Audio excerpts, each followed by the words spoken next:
Hello, everyone. Now, I know what some of you might be thinking. Here's another presentation about that Bitcoin thing my grandson keeps talking about. But here's what I find fascinating. While the biggest banks in the world were collapsing in 2008, and we were all wondering if our savings were safe, someone, we still don't know who, quietly published a 9-page paper that would completely change how we think about money.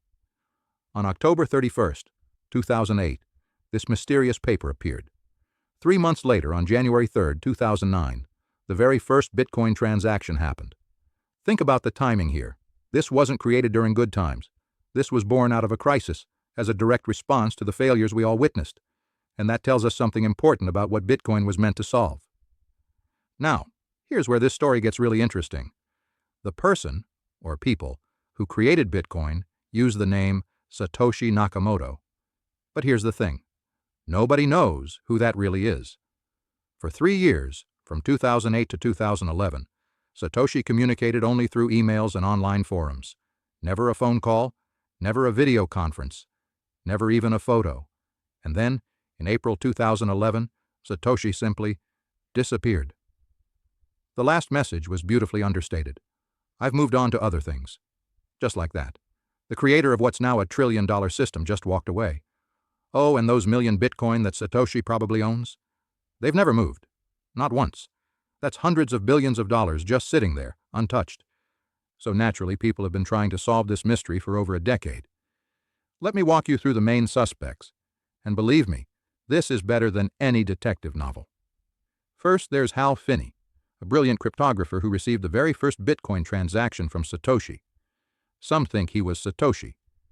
Then there's Nick Szabo, who created something called BitGold years before Bitcoin, and whose writing style is remarkably similar to Satoshi's.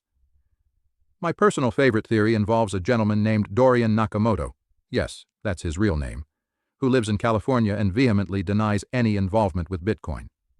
And finally, there's the possibility that Satoshi was actually a team of people working together. But here's what I find beautiful about this mystery. It actually makes Bitcoin stronger. There's no founder to target, no CEO to pressure, no single point of failure. Satoshi gave us Bitcoin, then stepped back and let it succeed or fail on its own merits. When Satoshi disappeared, they didn't just abandon Bitcoin. They carefully handed control to a developer named Gavin Andresen, like passing a baton in a relay race. And here's what's remarkable. The system didn't miss a beat. Since then, Bitcoin has grown from a curious experiment to a global financial network. We've seen major technical upgrades, like SegWit in 2017 and Taproot in 2021, that improved how Bitcoin works. Think of these like upgrading from dial-up internet to broadband, except the upgrade happened while millions of people were actively using the system. Now let me tell you why Bitcoin being open source is actually a good thing, even though it might sound scary. When I say open source, I mean anyone, literally anyone, can look at Bitcoin's code. Every line of it. It's like having a house where all the walls are glass. You might think, Walter, that sounds terrible for security. But here's the counterintuitive truth. It's actually much more secure. Think about it this way. If I told you that your bank's security system had been examined by thousands of security experts from around the world, all trying to find flaws, wouldn't you feel more confident in that bank? That's exactly what happens with Bitcoin every single day. Thousands of programmers, cryptographers, and security researchers are constantly examining the code, looking for problems. If they find any issues, they get fixed immediately. It's like having the world's most thorough security audit running 24/7. Compare that to traditional banking software, where the code is secret and only a small team has ever examined it. Which would you trust more? So how does Bitcoin improve and evolve without Satoshi? Through the most democratic process I've ever seen in technology. Anyone, and I mean anyone, can propose improvements through something called Bitcoin Improvement Proposals, or BIPS. There's a core development team of about 10 to 15 people worldwide who maintain the main Bitcoin software. But here's the key. They can't just make changes willy-nilly. Any major change requires what's called consensus.